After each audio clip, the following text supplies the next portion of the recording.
Hi there, and welcome back. In this video I want to give you an update about my AI Explorer experimental SketchUp extension that you can see right here. It's changed a little bit since my last video and has new functionality, so I'm going to cover that in this video today. Don't forget to check out my book Architectural Design with SketchUp. It covers all of these topics and makes for a great desk reference. You can find it where books are sold. There's also a link to it on my site sketchupfordesign.com, together with lots of additional tutorials and news. Alrighty, let's get started. Okay, here's the new version of the AI Explorer experimental extension. This is version 3.1, although I already have some features from version 3.2 in this one, so you'll get a little preview for those. The most important update, to some extent, one of the most important updates, is this one here. It's now on the extension warehouse. So all you need to do to get it is go to the extension warehouse, type in AI Explorer or just AI, and you'll find it, and you can install it like any other SketchUp extension very easily right in the software, and then you can get started. Now, when you install it, as before, it comes in under the extension menu, under AI Explorer, and there's the dialog. I consolidated a few things. If you've seen the old version, the settings are now as part of the dialog, and there's a few other things right here.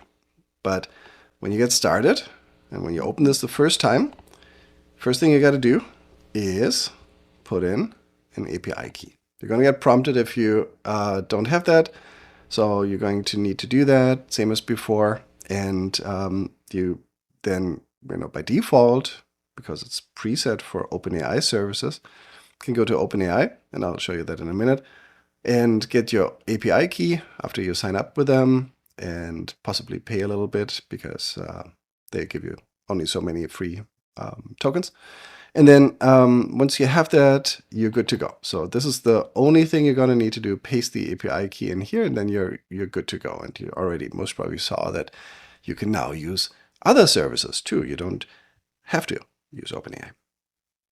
All right, let me just walk you through the dialog. In principle, it's the same as before. You have the chat window up here. Then, of course, you just add what you want to ask here. And then this was in the old version, put up a little bit, already implemented basically use cases. So whether you want to just chat or whether you want to chat with the model view, so you can submit that automatically, whether you want to generate Ruby code, or whether you want to manipulate SketchUp by just asking. So the easiest one is, of course, the chat function. And then, of course, you can do anything. Tell me a joke. Classic. There you go. Here's a SketchUp joke. And then, of course, you can use this as Q&A.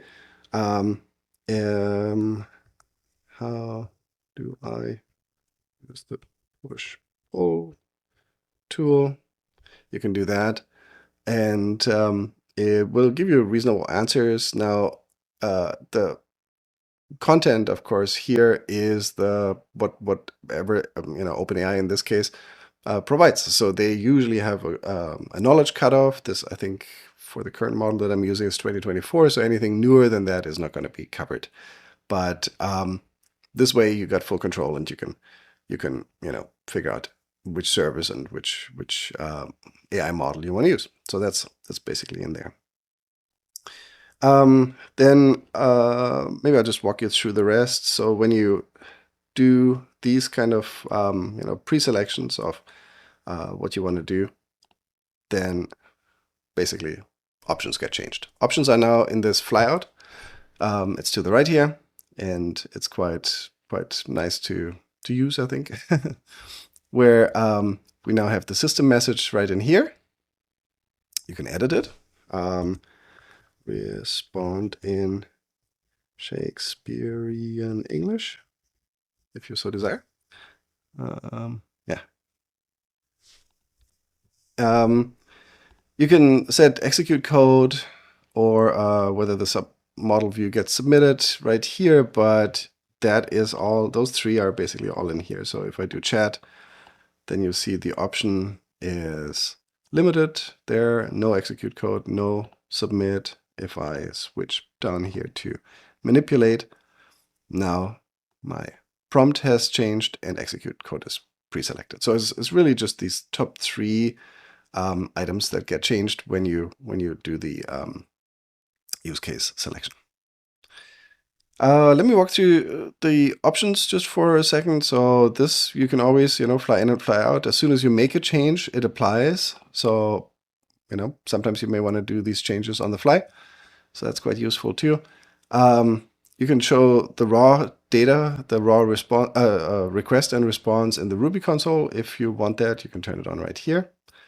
And then everything below here is related to the AI model. So you got to know a little bit more about what those do and what those can do and what those require. And it varies by model. So you may have to read up a little bit. There are these 3 links now right here for OpenAI, Google, and Anthropic. And I have a few others on my website as well. So feel free to, click those and read up on it. And then decide on a model that you want to use. Now, in my case, I'm just going to use the 4.1 mini from OpenAI. Temperature sets the kind of creativity of the response, same as before. So that is typically between 0 and 1. You can set it to 1. Actually, for some of the newer models, the GPT-5, you actually have to set it to 1. You can't be lower than that. Newer models now, do more thinking. And that's called different things for different providers. But reasoning is what OpenAI uses, so I'm going to go with that. Now here you got to be a little careful, and you would get actually an error if you pick the wrong setting right here. So for example, the 4.1 does not have reasoning because it's pre-reasoning, so to speak. If I switched this to my GPT-5 model, then I can now say whether I want minimal, low, medium, or any of these reasoning efforts. And it basically means how much it thinks before it gives you an answer. So this gives you quite a bit of flexibility to pick and choose the settings and the complexity that works for you. Tokens, as before, is the number of tokens set back and forth. You can control cost a little bit this way. So that's quite useful. Model view submission quality has to do with the image that gets sent. Low works pretty well for the most part, but you can go high if you want to. And then submit number of prompts. It's the same as I had before, where if you say one prompt, that one prompt or the question gets submitted and you get an answer, but it does not remember what happened beforehand. So here, if I have this set to 1, I could ask it now what was the joke, and it would not remember the joke.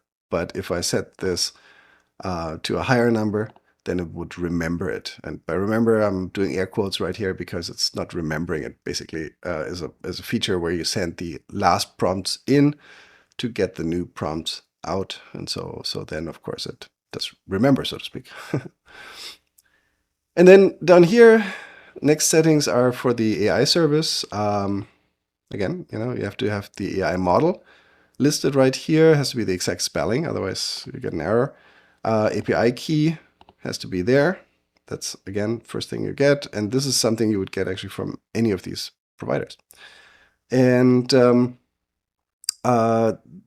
this part here is really important. So this is now where you can either stay with OpenAI and use their services, like I pretty much pre-selected in this extension, or you can pick others. And I'll show you in a minute how that looks like. And you just simply need to find whatever Google's or Anthropic's endpoint is and just paste it right here. I have those on my website too, and you can just copy paste it from there, and it'll be reasonably workable. And word of caution there is they all do things slightly differently. They all actually have their own APIs, so we're just kind of using a common denominator, so to speak. And you can't do everything with all of them, but it's a good way to try them all out and see which ones work well and which ones don't. Now this is what makes me happy. You can make it dark, and it works just nicely. It saves all of these settings, of course. So feel free to adjust and work with all of that. Since we're talking about the website, let me show you really quickly. This is, of course, where you find more information. If you go into the extension menu and you pick the help menu item, that gets you here too. But you can also just browse to my website where I have a landing page for the extension and then also a help document, basically. Now, when you go down here, this is too much to read right now, but you can do this later on your own, of course. You can learn about the use cases, what I just alluded to, and find out, some sample prompts. That's all right here, and a little bit about cost and so on and so forth. So feel free to read up on that a little bit. I'm just going to click on the reference manual right here, because that's where I have those other provider. It's somewhere down here. There we go. Those endpoints. So if you want to try out Google, then you have to get your API key, of course, from Google. You can't use OpenAI for that. Then you decide on a model, and here's one, but they do have newer ones now too, so feel free to experiment. And then you take this URL and paste it in the options. So all you need to change is the endpoint URL, the API key, and the AI model, and you got a new provider. Of course, you have to sign up with them first, and they will at some point charge for use of their services, obviously, but this gives you some flexibility to try different things, actually. All right, so that's one of the new features. Other features right here, now there's a clear button. Useful. There's also the opportunity to attach something. So you can now attach a file. There's two files that you can, file types that you can attach. One is a PDF file, and another one is a Ruby file. So you can attach a PDF to, try to work with it in the model. Sometimes that works, sometimes it doesn't. And you can attach a Ruby file and say generate Ruby code and basically ask it to review that file and provide any suggestions. So that actually works pretty well too. So that is all built in now, and you can use it right here for your purposes. All right, so those are kind of the main new features besides the new look, but this should give you some experimentation capability to try out different providers, fiddle with all these basic settings right here, including the system message. I wanted to give you basically the ability to modify all of those as much as possible. That's why, for example, the endpoints I did not make as a drop-down, because you may have another one that you're using, or there's now local models that you can run, and then you can have your local endpoint on your computer added here as a URL, as a local host URL. So there's all of those options now, and you can experiment with that as much as you want to. So that's a basic overview of what we have now in the dialog. As you can see now, it's more within the dialog. If you go to the menu, I copied the API key links for all the main ones. I went with OpenAI, Google, and Anthropic because I tested them. And at some point, I stopped signing up with services, so feel free to experiment with more. But they're right here. You can check your usage, how much they're basically charging you. It's super cheap, no matter how much you use this. So that's usually a really good deal. And a little word on compatibility. So for example, here, the Google API compatibility, I'm just going to pull it down here, tells you, what the limitations are, because it's not a full implementation. It's a compatibility layer that they put on top of their own interface. So that's all there. And I think this is about it. Oh yeah, you can reset the extension settings if things go awry. That's quite useful to go back to 0. And you can actually edit the default system messages. Let me see if mine open, because you may want to preset those too. Let me see here. I need to pull that down right here. It shows up in my code editor, but yours might just open up in a text editor. And then you can, basically edit these JSON messages to anything you like and make it much longer, or, give yourself more examples. So that's the basic functionality for this.